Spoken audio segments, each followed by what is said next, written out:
algo que millones de personas han presenciado en los últimos años.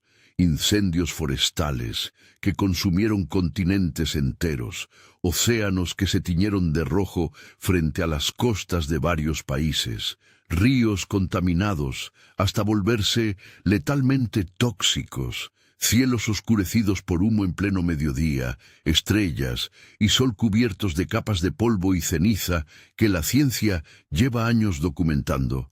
Todo eso ocurrió sin que nadie dijera públicamente que lo que estaban viendo tenía un nombre en un libro escrito hace 2000 años. Un libro que describió cada uno de estos fenómenos con una precisión que debería detenernos en seco y hacernos preguntar qué es exactamente lo que estamos mirando cuando miramos el mundo en el que vivimos hoy. Las primeras 4 trompetas del Apocalipsis describen exactamente ese mundo, y la quinta cambia todo lo que creías haber entendido sobre el conflicto espiritual. Antes de continuar, si este tipo de revelación bíblica habla a tu espíritu, suscríbete a este canal. Es aquí donde descubrimos lo que ha estado oculto a simple vista durante siglos. No olvides activar la campanita para que no te pierdas lo que viene. Lo que quedó establecido al final de la serie de los 7 sellos no fue el punto final de la visión que Juan recibió en Patmos. Fue la puerta de entrada hacia lo que sigue. El 7º sello, el silencio de 30 minutos, el ángel del incienso, las oraciones de los santos llegando al altar del cielo, el fuego arrojado sobre la tierra. No era el desenlace, era la preparación. Apocalipsis 8:1-2 entrega la secuencia sin ambigüedad. El silencio, los 7 ángeles que se presentan delante de Dios, las 7 trompetas que se les entrega. Lo que el silencio preparó, las trompetas anuncian, y lo que anuncian no se parece a nada de lo que las 4 primeras trompetas de este capítulo parecen a primera vista. La trompeta en el mundo bíblico no era un instrumento de celebración ni de entretenimiento festivo. Era el instrumento del anuncio solemne, de guerra, de convocatoria sagrada, de juicio divino. Números 10 establece su función ritual en el campamento de Israel.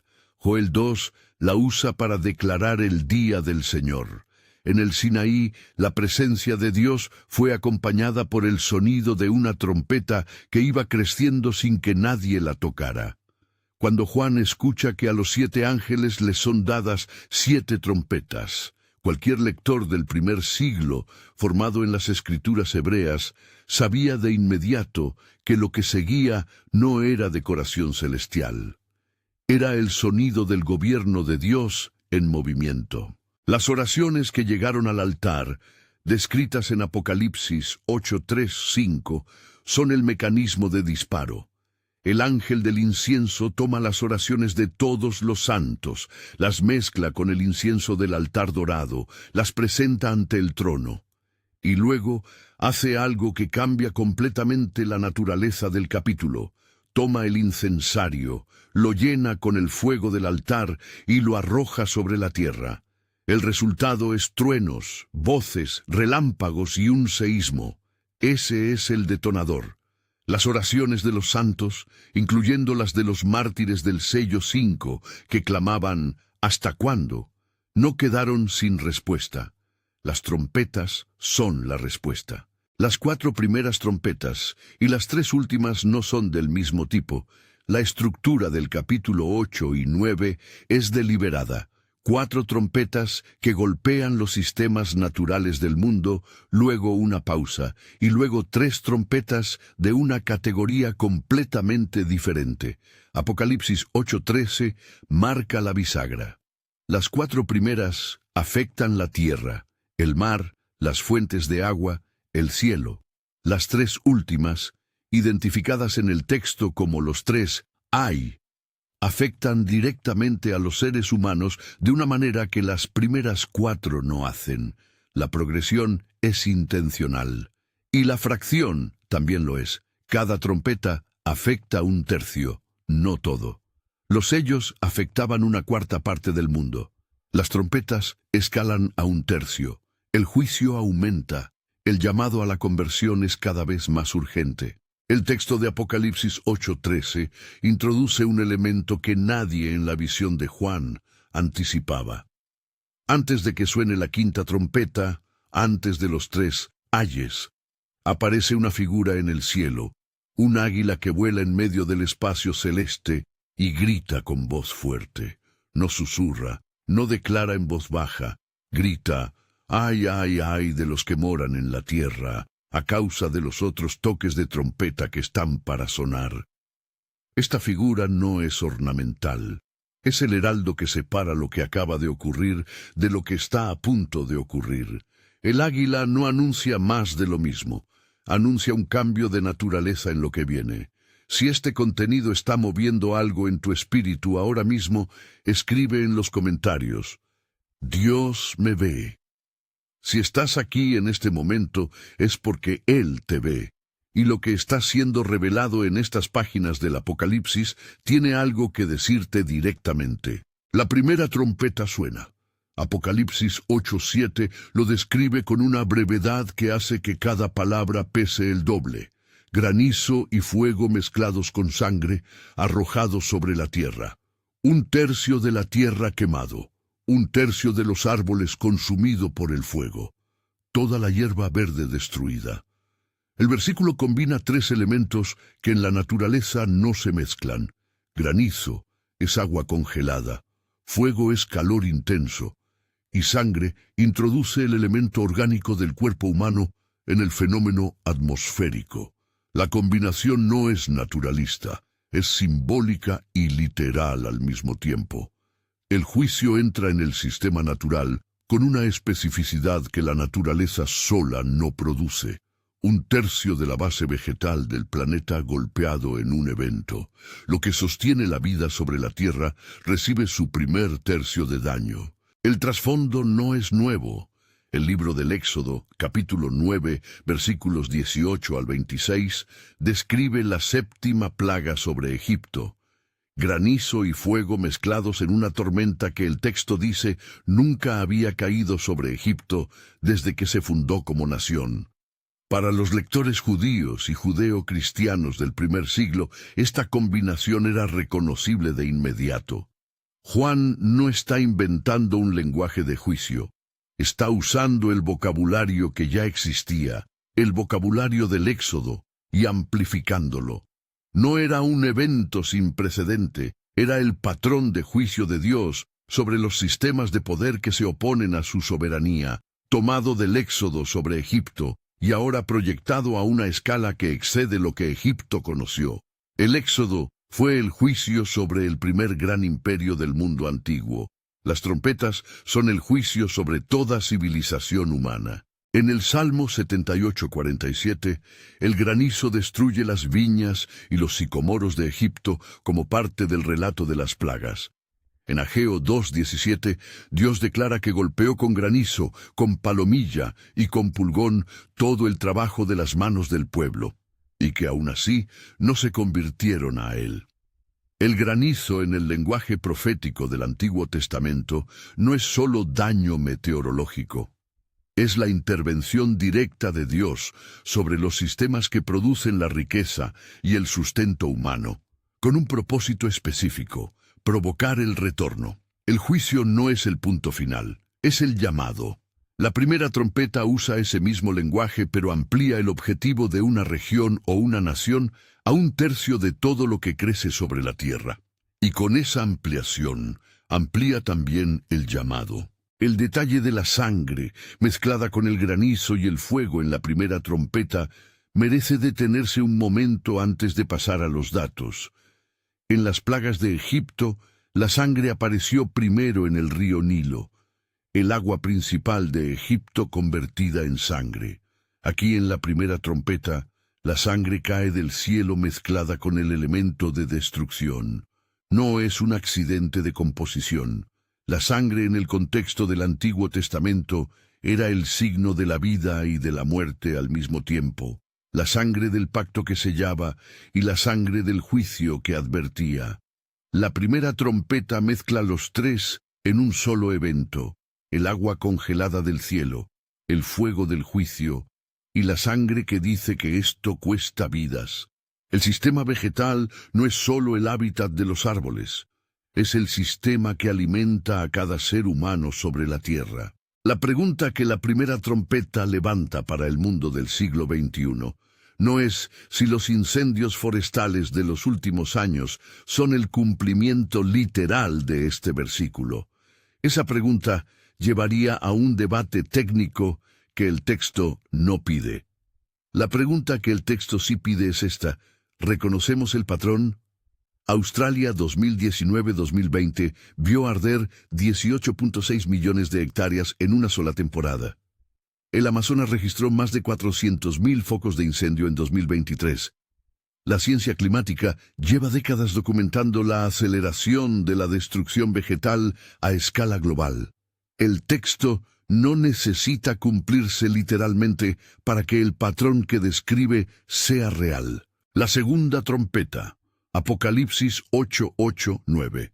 El escenario abandona la tierra y se desplaza al mar.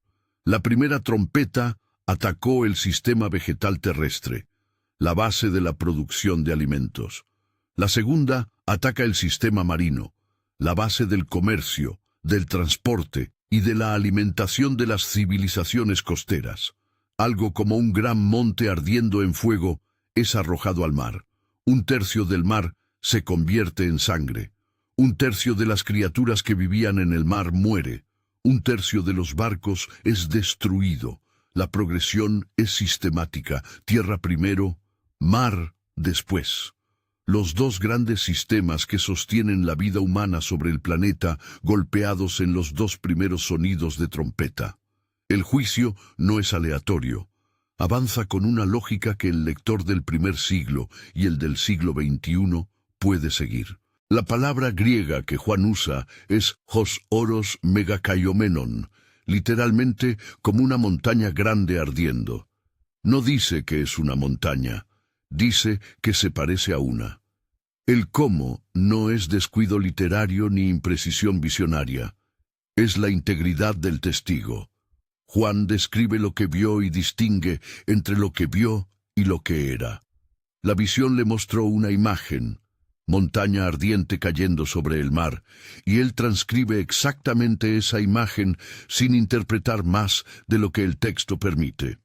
El significado no depende de que sea literalmente una montaña volcánica, un asteroide o cualquier otra categoría natural. Depende de lo que la imagen comunica. Algo masivo, de origen ignífugo, que desciende desde arriba y golpea el sistema marino del mundo con fuerza suficiente para transformar un tercio de su composición. Jeremías, escribiendo siglos antes de que Juan recibiera la visión de Patmos, usa en el capítulo 51, versículo 25, un lenguaje exactamente paralelo a la segunda trompeta. He aquí yo estoy contra ti, oh monte destruidor, que destruiste toda la tierra, dice el Señor, y extenderé mi mano contra ti, y te haré rodar desde las peñas, y te pondré como monte quemado. Jeremías habla de Babilonia, el poder imperial que destruyó el mundo conocido de su época, que arrasó Jerusalén, que llevó al pueblo al exilio. El monte destruidor que Dios convierte en monte quemado es el símbolo del poder humano organizado contra Dios. Juan toma ese símbolo del profeta del siglo VI antes de Cristo y lo proyecta en la visión. Lo que Babilonia representó para Jeremías, la segunda trompeta lo representa para la civilización humana en el tiempo escatológico.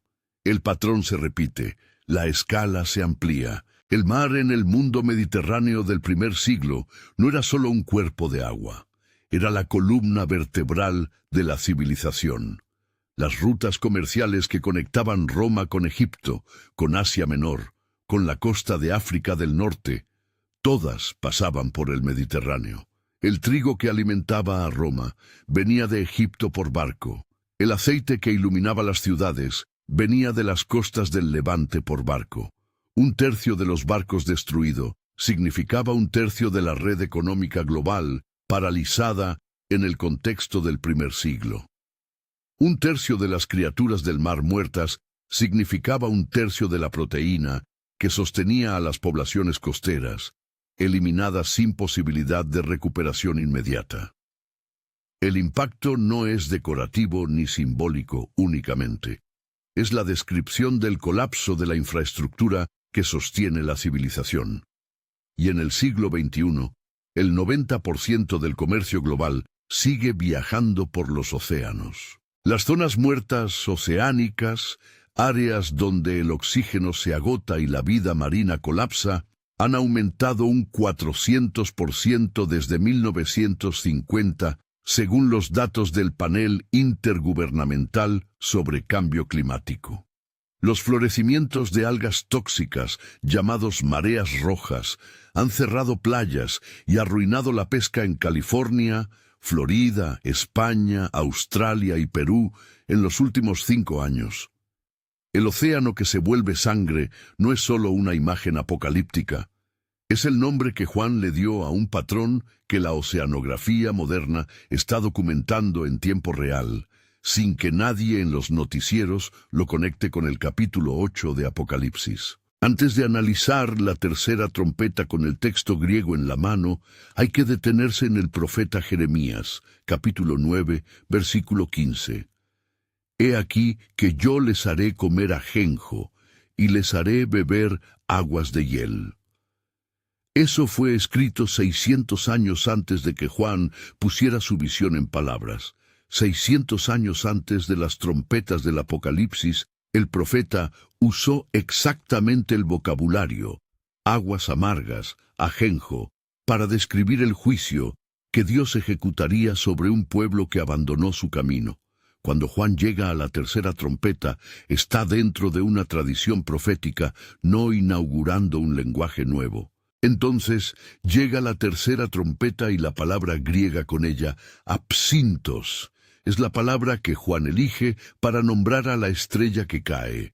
En español, ajenjo. Una planta de sabor extremadamente amargo que en concentraciones altas es tóxica para el sistema nervioso.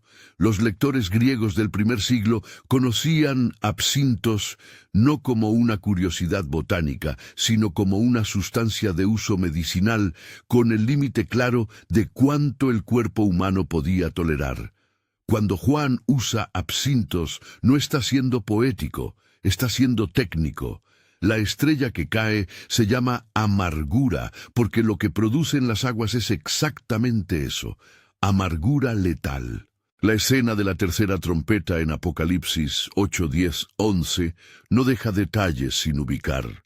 Una estrella grande, ardiendo como una antorcha, pirokaimenos, literalmente ardiendo con fuego, cae del cielo, y el objetivo de su caída no es el mar. Es algo diferente, los ríos y las fuentes de las aguas dulces, los sistemas de agua interior que no fueron tocados por la segunda trompeta. La primera trompeta atacó la tierra vegetal, la segunda atacó el mar, la tercera ataca el agua dulce. Las 3 fuentes de vida biológica del planeta, tierra, océano, agua interior, reciben cada una un golpe de trompeta. Un tercio de las aguas se vuelven apsintos, amargas, tóxicas, y el texto no suaviza lo que sigue. Muchos hombres mueren a causa de esas aguas. No todos. No hay extinción masiva total. Pero el daño es verificable y el costo en vidas humanas es explícito en el texto. El patrón de aguas amargas como señal de juicio atraviesa la Escritura desde Éxodo 15, 23, 25. Las aguas de Mara, amargas en el desierto, que Moisés endulza arrojando un árbol que Dios le muestra, hasta Jeremías 9, 15, y ahora la tercera trompeta del Apocalipsis. La contaminación de los sistemas de agua dulce del planeta es uno de los desafíos más críticos del siglo XXI. El Informe Mundial sobre el Desarrollo de los Recursos Hídricos de la ONU, publicado en 2023, documentó que el 40% de las fuentes de agua dulce del planeta están hoy significativamente contaminadas. Los ríos que eran potables en el siglo pasado ya no lo son. Las aguas que se vuelven amargas no son una metáfora en el informe técnico de las Naciones Unidas. Las primeras 3 trompetas tienen una geografía progresiva que el lector no debería perder de vista. La primera golpea la tierra, la masa continental, los bosques, la hierba. La segunda golpea el mar, el sistema oceánico, la fauna marina, la infraestructura de navegación. La tercera golpea los ríos y las fuentes de agua dulce, el sistema de agua interior, tierra, mar, agua dulce. Los 3 grandes depósitos que sostienen la vida biológica del planeta reciben una trompeta cada uno, con la misma fracción de daño, 1/3. El juicio sobre el mundo natural tiene un orden. No es desestructurado, no es caótico, es un desmantelamiento sistemático del andamiaje de la civilización humana, 1/3 a la vez, en la secuencia en que ese andamiaje fue originalmente construido sobre el orden creacional de Génesis 1. La cuarta trompeta, Apocalipsis 8:12. El escenario sube del agua al cielo mismo. 1/3 del sol fue herido, 1/3 de la luna, 1/3 de las estrellas. El resultado, 1/3 de cada uno de estos cuerpos se oscurece. El día pierde 1/3 de su luz. La noche también. En total, 34 palabras en el texto griego original. 34 palabras que describen una alteración del sistema lumínico que sostiene toda la vida sobre la Tierra. El ciclo de la fotosíntesis, los ritmos circadianos, las estaciones, los patrones climáticos, todo tocado en 1/3. La diferencia entre la cuarta trompeta y el sexto sello es teológicamente crítica y hay que establecerla con precisión. En Apocalipsis 6:12, cuando el sexto sello se abre, el sol se vuelve negro como saco de silicio y la luna completa se vuelve como sangre. Esa es la imagen del colapso cosmológico total, el cielo disuelto como señal del día del Señor definitivo, con ecos directos de Isaías 13:10, Joel 2:31 y Mateo 24:29. La totalidad del sistema celeste colapsa como un pergamino que se enrolla. Aquí en la cuarta trompeta, el texto usa la palabra epleje. Fue herido, fue golpeado, no destruido, no disuelto, herido, 1/3 dañado, 2/3 intactos. El juicio parcial que no es el día del Señor definitivo, sino el anuncio previo, el aviso que precede al golpe final. El sexto sello y la cuarta trompeta no son el mismo evento. Son 2 puntos diferentes en la escalada hacia el desenlace final. Éxodo 10, versículos 21 al 23, registra la 9ª plaga sobre Egipto. 3 días de tinieblas tan densas que el texto dice que podían palparse, sentirse con la mano. Una oscuridad que no era simplemente falta de luz, sino una presencia física de densidad. Y mientras toda la tierra de Egipto estaba en tinieblas, los hijos de Israel tenían luz en sus moradas. La distinción es teológicamente exacta. El juicio cae sobre los que moran en Egipto. Los que pertenecen al Señor tienen luz donde viven. La cuarta trompeta retoma ese patrón y lo proyecta sobre el horizonte global. El Grupo Intergubernamental de Expertos sobre el Cambio Climático, en su informe de evaluación de 2022, documentó que la contaminación atmosférica y los patrones de nube generados por la actividad humana están reduciendo mediblemente la cantidad de radiación solar que llega a la superficie terrestre en ciertas regiones del planeta. No es el cumplimiento de la cuarta trompeta, pero es la evidencia de que el principio que el texto describe, la alteración de los sistemas lumínicos por causas que tienen origen en las acciones humanas y en el gobierno soberano de Dios, tiene precedente observable en el mundo en que vivimos.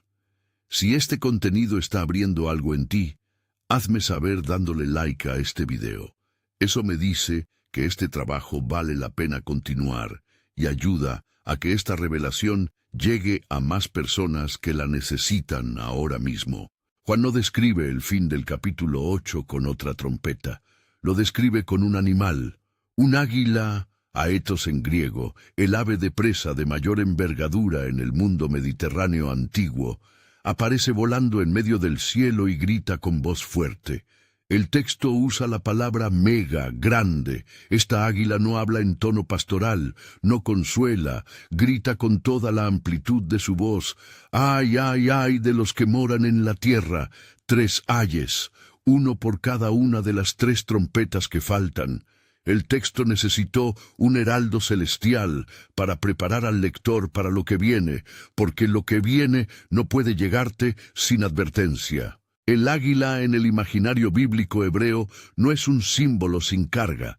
Deuteronomio 28:49 describe el juicio que vendría sobre Israel si rompían el pacto. Vendrá sobre ti una nación de lejos, del extremo de la tierra, que vuele como el águila. Velocidad, inexorabilidad, procedencia desde lo alto. En Oseas 8:1, el texto declara que el águila viene sobre la casa del Señor porque el pueblo ha roto su pacto. La Biblia no usa el águila de manera ornamental cuando anuncia juicio. La usa porque comunica exactamente lo que las 3 últimas trompetas van a demostrar. Lo que viene llega rápido, desde arriba, y no puede ser detenido por los medios habituales. Las 3 últimas trompetas son cualitativamente distintas de las 4 primeras. Las 4 primeras atacaron sistemas naturales, la tierra vegetal, el sistema marino, los ríos y fuentes de agua, la luz del sol y la luna. Impactaron a los humanos indirectamente, dañaron los recursos que sostienen la vida humana. Las 3 últimas, los 3 ayes, atacan a los seres humanos directamente. El sufrimiento deja de ser el efecto secundario del daño a los ecosistemas y se convierte en el objetivo central del juicio. Y la escala del tormento descrito en los ayes no tiene equivalente en las 4 trompetas anteriores. El águila lo grita precisamente para que nadie llegue al capítulo 9 pensando que ya ha visto lo peor. Si has sentido que hay más en las Escrituras de lo que te han enseñado, que piezas del rompecabezas todavía faltan, dejé algo para ti en el primer comentario fijado. Es para los que están listos para ir más profundo. La 5ª trompeta. Apocalipsis 9:1. Una estrella que había caído del cielo a la tierra, y a esa estrella le fue dada la llave del pozo del abismo. 3 elementos en una sola frase que cambia toda la temperatura del capítulo. Una estrella caída, una llave, un pozo. La estrella no cae en este momento. El texto usa el tiempo perfecto, peptocotas, había caído. Una acción completada antes de este momento de la visión. Esta entidad ya actuó en otro tiempo, y lo que recibe ahora no es poder propio. Es una llave que le es dada. Alguien se la entregó. La autoridad que opera en el 5º aye viene de arriba, no de abajo. El pozo del abismo, avisos en griego, no es una imagen nueva en el Nuevo Testamento. Aparece en Lucas 8:31, con una especificidad que el lector de Apocalipsis necesita tener presente. Cuando Jesús enfrenta al hombre de Gadara, los espíritus inmundos que lo habitaban, la legión, le suplican que no los enviara al abismo, no al infierno genérico, no a ningún otro lugar, al abismo específicamente. Y el texto registra que Jesús no los mandó al abismo en ese momento. Lo que la 5ª trompeta hace es abrir ese mismo lugar al que los espíritus de Gadara le temían tanto que suplicaron no ser enviados allí. Cuando el abismo se abre, lo que sale no es algo que los demonios mismos deseaban evitar. Apocalipsis 9:2. La estrella caída abre el pozo. Lo que sube no es fuego, es humo. Humo del pozo como el humo de un gran horno. El sol y el aire se oscurecen por el humo que sube desde el interior. Recuerda, la 4ª trompeta ya había herido 1/3 de la luz del sol. Ahora el oscurecimiento viene desde abajo, desde el interior de la tierra, cubriendo lo que quedaba de luz con una nube de humo que sube desde el abismo. El mundo, que ya había perdido un tercio de su claridad, pierde más. La oscuridad se va cerrando, no de golpe, capa por capa. Del humo salen langostas. Apocalipsis 9:3. Langostas que tienen el poder de los escorpiones de la tierra, pero lo siguiente que el texto dice es lo que nadie espera. Y se les dijo que no dañasen la hierba de la tierra, ni ninguna cosa verde, ni ningún árbol. Las langostas naturales del mundo antiguo eran devastadoras precisamente porque atacaban los cultivos y los sistemas de alimentación. Cada plaga de langostas en el Mediterráneo podía dejar a naciones enteras sin comida. Estas langostas de la quinta trompeta tienen prohibido hacer lo único para lo que se supone que las langostas existen. No pueden tocar la vegetación. Sus instrucciones son completamente otras. Su objetivo no son los ecosistemas. Su objetivo son los seres humanos. Y la instrucción que reciben sobre a cuáles seres humanos pueden atacar y a cuáles no, es el dato teológico más importante de todo el Apocalipsis 9. La restricción más teológicamente importante del capítulo 9 no está en la descripción de las langostas ni en el nombre de su rey. Está en Apocalipsis 9:4, sino solamente a los hombres que no tuviesen el sello de Dios en sus frentes. Una sola cláusula que divide toda la humanidad en dos grupos, los que tienen el sello de Dios y los que no lo tienen. Los primeros están fuera del alcance de lo que sale del abismo. Los segundos no lo están. La credencial que determina quién es tocado y quién no es el sello. Y el sello no es automático, no es hereditario, no es cultural. Es la marca de pertenencia al Cordero sobre la vida de alguien que realmente le pertenece. La especificidad de la duración es teológicamente significativa. 5 meses, no indefinidamente, no hasta que el rey del abismo decida parar. 5 meses. En el texto griego, menaspente. Los comentaristas han señalado que 5 meses es exactamente el ciclo de vida natural de las langostas en el mundo mediterráneo, desde la primavera hasta el otoño. Juan usa la duración del ciclo natural para comunicar que incluso este tormento sobrenatural tiene un límite que el gobierno de Dios fijó de antemano. El abismo no tiene autoridad abierta e indefinida. Tiene una asignación con fecha de término. El tormento que produce el quinto aye es real, es sostenido, es devastador, pero no es eterno y no es autónomo. Alguien fijó sus límites, alguien tiene la llave. El tormento que las langostas pueden infligir tiene una duración específica, 5 meses. Apocalipsis 9, 5, 6 entrega los detalles con una precisión que hace que el texto se vuelva insoportable de leer sin detenerse. No tienen autoridad para matar, solo para atormentar durante 5 meses. El tormento es como el de un escorpión cuando hiere a un hombre. Y el versículo 6 dice lo que quizás sea la línea más perturbadora del capítulo. En esos días los hombres buscarán la muerte, pero no la encontrarán, y desearán morir, pero la muerte huirá de ellos. El deseo de morir como respuesta al tormento, y la muerte que huye. No hay salida por el camino habitual. La descripción visual de las langostas en Apocalipsis 9, 7, 10 no es decoración. Juan ve formas que no tienen categorías previas en su experiencia y las describe usando los únicos términos que tiene disponibles.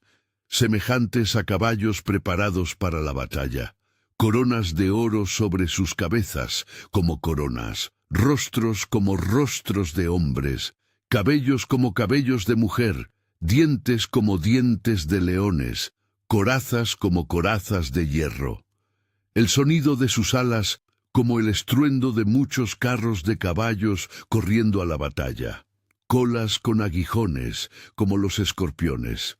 No es una criatura, Es un mosaico de imágenes que intenta comunicar algo que no tiene forma única en la taxonomía natural. La pregunta de qué son exactamente estas criaturas ha ocupado 2000 años de comentario bíblico. Los intérpretes han propuesto desde helicópteros militares de guerra hasta entidades demoníacas literales, desde enfermedades virales hasta fuerzas psicológicas colectivas que torturan a las poblaciones. Es una pregunta legítima que el texto no resuelve explícitamente, pero aquí está lo que el texto sí resuelve. Estas entidades obedecen instrucciones, tienen un tiempo limitado de operación, tienen un rey con nombre y no pueden tocar a los que llevan el sello de Dios. Eso es más información operativa que la mayoría de los estudios bíblicos extraen de este capítulo. La identidad exacta de las criaturas es secundaria respecto al principio teológico central. Hay un sello que protege, hay un abismo que produce tormento, y los dos no se mezclan nunca en el mismo cuerpo humano. El rey que gobierna a las langostas recibe un nombre en Apocalipsis 9:11, en hebreo, Abadón, del verbo abad, destruir, perecer, perderse. En la tradición veterotestamentaria, Abadón aparece en Job 26:6, junto al Seol, como el lugar donde los muertos no tienen ocultamiento. Aparece en Proverbios 15:11, donde el texto dice que el Seol y el Abadón están abiertos ante el Señor. Aparece en el Salmo 88:11 como sinónimo del reino de los muertos y la destrucción. Siempre en el mismo contexto. El lugar de los que perece, el dominio de lo que se pierde. No es un personaje que debuta en el Apocalipsis. Es una realidad que la escritura hebrea ha nombrado durante siglos. El Apocalipsis lo convoca desde esas profundidades textuales y le da una función específica y una corona en el drama escatológico final. En griego su nombre es Apolión, el destructor. Juan da ambos nombres, el hebreo y el griego, con una intención que no puede pasarse por alto. No quiere que ningún lector de ninguna tradición cultural pierda el punto. El rey del abismo tiene un nombre que es una descripción de función. No es el gobernante de un reino de creación, ni de sustento, ni de transformación. Es el rey de la destrucción. Su única capacidad definida es la de destruir. Y el texto lo establece con los nombres más claros disponibles en los dos idiomas que su audiencia manejaba. Entonces, Apocalipsis 9:12 cierra el quinto aye, con una frase que tiene exactamente el peso de lo que anuncia. El primer ay pasó. He aquí. Vienen aún 2 ayes más después de esto. El primer ay terminó. Pero no el juicio, el abismo que se abrió en el quinto aye, el humo que oscureció el sol, las langostas de aspecto compuesto, los 5 meses de tormento sin posibilidad de muerte, el rey con nombre en 2 idiomas. Todo eso fue el primero de los 3 ayes. El texto lo llama el primer ay, con la sobriedad de quien sabe que hay 2 más. Si esto es el primero, si esto es lo que el texto llama el inicio de los 3 juicios directos sobre la humanidad, la pregunta que nadie puede evitar hacerse al llegar al versículo 12 del capítulo 9 es una. ¿Qué descripción posible tiene el segundo y qué descripción posible tiene el tercero? ¿Qué significa el pozo del abismo en el mundo de hoy? No estoy diciendo que el abismo ya está abierto. El texto no lo dice. Lo que sí está disponible en el texto es el principio que describe, una fuerza de origen sobrenatural que tiene capacidad de tormento sostenido sobre los seres humanos, que no puede matar, que tiene una duración definida y que opera con la restricción de no tocar a los que llevan el sello de Dios. Ese principio no es abstracto. Es una descripción de una dinámica que la experiencia humana reconoce, aunque no siempre le dé ese nombre. La Organización Mundial de la Salud publicó en 2023 que más de 1.000 millones de personas en el mundo viven con algún trastorno de salud mental diagnosticado. El suicidio sigue siendo la segunda causa de muerte entre personas de 15 a 29 años a nivel global. Las sociedades más prósperas de la historia humana, con mayor acceso a recursos, a entretenimiento, a conexión digital, registran simultáneamente los niveles más altos de soledad documentada, de desesperanza crónica y de lo que millones de personas describen como un tormento interior que no pueden nombrar ni resolver. No estoy diciendo que eso es el quinto Aye cumplido. Estoy señalando que el texto describe una condición, un tormento que no mata, pero que hace que los hombres deseen morir, y que esa condición tiene una presencia en el mundo contemporáneo que debería al menos detenernos. No es el trabajo de este canal hacer diagnósticos clínicos ni equiparar cada fenómeno contemporáneo con un versículo del Apocalipsis. El trabajo es señalar el patrón, y el patrón del quinto Aye, una oscuridad que crece desde adentro, un tormento que persiste sin que la muerte lo resuelva, una fuerza que tiene rey y tiene nombre. Describe con una coherencia inquietante algo que los reportes de salud pública están documentando sin tener el marco teológico para explicarlo. El Apocalipsis tiene ese marco y dice que hay exactamente una cosa que te mantiene fuera del alcance de lo que viene del abismo. Entonces, ¿qué hace el creyente con esta información? La primera carta de Pablo a los Efesios, capítulo 6, versículos 10 al 18, no fue escrita como poesía devocional, ni como decoración espiritual para colgar en la pared. Fue escrita desde una celda romana como instrucción operativa para el tipo exacto de confrontación que el Apocalipsis escenifica. Vestíos de toda la armadura de Dios, para que podáis estar firmes contra las acechanzas del diablo. Pablo no estaba describiendo conflictos entre naciones, ni debates filosóficos, ni tensiones psicológicas. Estaba describiendo principados, potestades, huestes espirituales en las regiones celestes.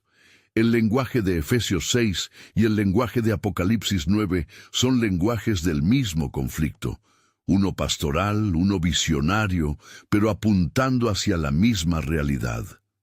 La armadura que Pablo describe no es metáfora para quienes leen el capítulo 9 con los ojos abiertos. Es el equipo exacto que corresponde al enemigo real. El Salmo 91 es una de las declaraciones de protección más específicas en toda la Escritura, y fue escrito exactamente para el contexto de amenaza que las trompetas describen. No temerás el terror nocturno, ni la saeta que vuela de día, ni la pestilencia que anda en la oscuridad, ni la mortandad que en el mediodía destruye, nocturno, veloz, pestilente, en plena luz del día. El Salmo 91 cubre los 4 vectores de amenaza, y su promesa no es la ausencia de conflicto, sino la posición del que permanece debajo de la sombra del Omnipotente. No dice que no verás el peligro. Dice quién eres mientras estás en él. La restricción de Apocalipsis 9:4. Las langostas no pueden tocar a los que tienen el sello de Dios. Es la declaración más importante del capítulo, y no puede leerse como garantía automática. El texto no dice todos los que llaman a Dios, ni todos los que asisten a la iglesia, ni todos los que conocen esta información. Dice los que tienen el sello de Dios en sus frentes. El sello no es una credencial burocrática que se obtiene por afiliación. Es la marca de pertenencia activa al Cordero, la presencia real del Espíritu Santo en la vida de alguien que genuinamente le pertenece. La pregunta no es si el tormento viene, es si lo que te define te protege de él. El sello de Dios en el contexto de las trompetas no es un concepto para estudiar, sino una realidad para poseer. La protección de Apocalipsis 9:4 no viene de saber que el sello existe, viene de tenerlo. Y esa distinción cambia la naturaleza de lo que haces con esta información. Muchas personas conocen el texto del Apocalipsis, lo estudian, lo analizan, lo discuten. Pero el texto no dice, los que conocen el sello de Dios no serán tocados. Dice, los que lo tienen en sus frentes. La protección es para los que pertenecen, no para los que saben. Conocer el mapa de una ciudad no es lo mismo que vivir en ella. El sello de Dios es la residencia, no el conocimiento de que existe una dirección posible. ¿Cómo se recibe ese sello? Romanos 8, 9, 11 lo dice sin ambigüedad. El que no tiene el Espíritu de Cristo no es de Él. El sello del Apocalipsis no es arbitrario ni mágico. Es la consecuencia natural de pertenecer al que tiene el libro, al que abrió los sellos, al Cordero que está en pie como si hubiera sido inmolado. Efesios 1, 13, 14. Lo llama las arras. El depósito de garantía, el anticipo en derecho romano que confirma que la transacción completa viene. Fuisteis sellados con el Espíritu Santo de la promesa, que es las arras de nuestra herencia. El sello no es el fin de la historia, es la garantía del inicio de lo que viene. Lo que las 4 primeras trompetas enseñan, cuando se leen juntas, es que el juicio de Dios tiene una geometría específica. No destruye todo, afecta 1/3, deja 2/3 intactos. Eso no es descuido ni incapacidad, es precisión pastoral, el juicio parcial que llama a la conversión antes del total. Dios no destruye de golpe lo que puede todavía recuperarse. Las 4 primeras trompetas son anuncio antes de ser veredicto. Son el sonido que precede al momento en que los ayes entran con una urgencia que ya no tiene esa moderación. Si las trompetas suenan en tu oído como advertencia, eso es exactamente para lo que fueron dadas. Hay una frase en la descripción de las langostas del 5º aye que suele leerse rápido, pero que contiene más peso teológico del que parece.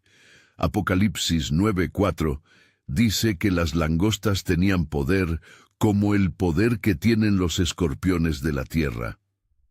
Esa comparación no es casual. El escorpión en el mundo bíblico antiguo era el símbolo de lo que ataca desde abajo, desde los lugares oscuros, con un veneno que no mata de inmediato, sino que incapacita, que debilita durante días. Lucas 10:19 registra que Jesús le dijo a los 70 discípulos, «Os doy potestad de hollar serpientes y escorpiones, y sobre toda fuerza del enemigo».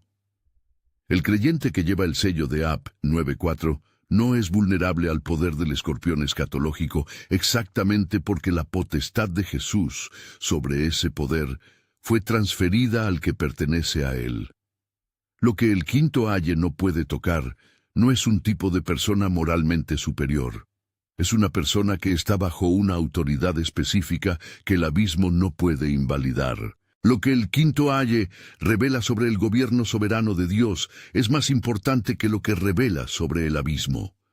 El abismo se abre porque alguien recibió la llave. La llave fue dada, pasiva divina, igual que la autoridad de los jinetes de los sellos era edote, dada. Las langostas tienen instrucciones que deben obedecer. Su rey tiene nombre pero no tiene libro.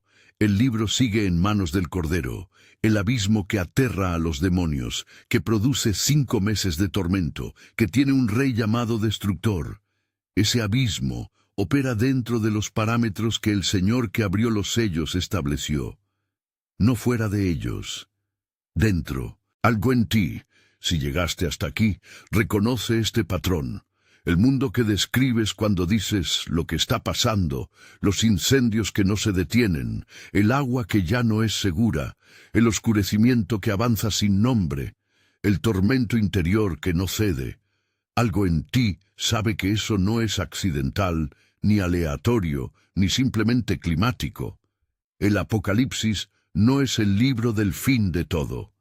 Es el libro de la soberanía del Señor en el centro de lo que parece ser el fin de todo. Y la diferencia entre esas dos lecturas cambia completamente lo que haces con lo que estás viviendo. El creyente que lleva el sello no enfrenta el mundo de las trompetas solo ni desarmado. La comunidad de fe no es una institución de refugio pasivo.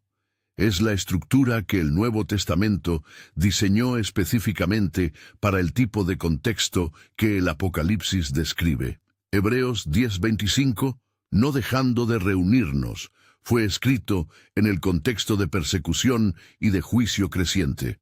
El escritor de Hebreos vio el día que se acerca, y su respuesta no fue la retirada individual, sino el fortalecimiento de la comunidad. En el contexto de las trompetas, la pregunta no es solo «tengo el sello», sino «estoy en la comunidad que Dios diseñó para soportar lo que el sello protege, pero el aislamiento debilita». El sello es individual, la resistencia es colectiva. Las 4 primeras trompetas afectaron 1/3. Las langostas del quinto aye no pudieron tocar a los sellados. El libro sigue en las manos del Cordero, y lo que viene en el 6º y el 7º aye, el Éufrates, los 200 millones de jinetes, el tiempo que ya no habrá más, es el territorio hacia el que esta serie se dirige en el próximo capítulo. Pero antes de llegar allí, el capítulo 9 deja una pregunta sin resolver que el viewer debe llevar consigo. Si el quinto aye produce un tormento que hace que los hombres deseen morir sin encontrar la muerte, ¿qué tiene el 6º y el 7º que el texto necesitó 3 capítulos para prepararte antes de describirlos? La serie de las 7 trompetas no termina con la quinta. El 6º aye, la 6ª trompeta, es el que viene a continuación, y es el que lleva el número de la 5ª parte de la humanidad que muere en su evento. 200 millones de jinetes. Los 4 ángeles atados junto al gran río Éufrates. El fuego, el humo y el azufre que salen de las bocas de los caballos en ese ejército. Y aun después de todo eso, Apocalipsis 9, 20, 21 registra que los que sobrevivieron no se arrepintieron. No dejaron de adorar a los demonios, no dejaron de sus homicidios, ni de sus hechicerías, ni de su fornicación, ni de sus hurtos. El juicio escala, la resistencia también. Lo que viene en el próximo capítulo de esta serie lleva el conflicto a un nivel que el quinto aye, por devastador que fue, solo anticipó. El libro de Apocalipsis no fue escrito para aterrarte hasta la parálisis. Fue escrito para orientarte con precisión. Juan, después de ver todo lo que vio, no quedó paralizado. Escribió, organizó, envió las cartas a las 7 iglesias. Hizo exactamente lo que alguien hace cuando tiene información que otros necesitan y tiene el marco para entenderla. Lo que tienes en esta serie no es un código de destrucción. Es una carta de orientación escrita para exactamente el tiempo en el que estás viviendo. Y el Cordero que abrió los sellos, que permitió las trompetas, que tiene la llave del abismo, ese Cordero también tiene tu nombre. Si llegaste hasta el final, hazme saber escribiendo en los comentarios, no estoy solo. Coloqué otro video en tu pantalla ahora mismo, tu próximo paso en este camino. Gracias por ver, y te veo en el próximo video.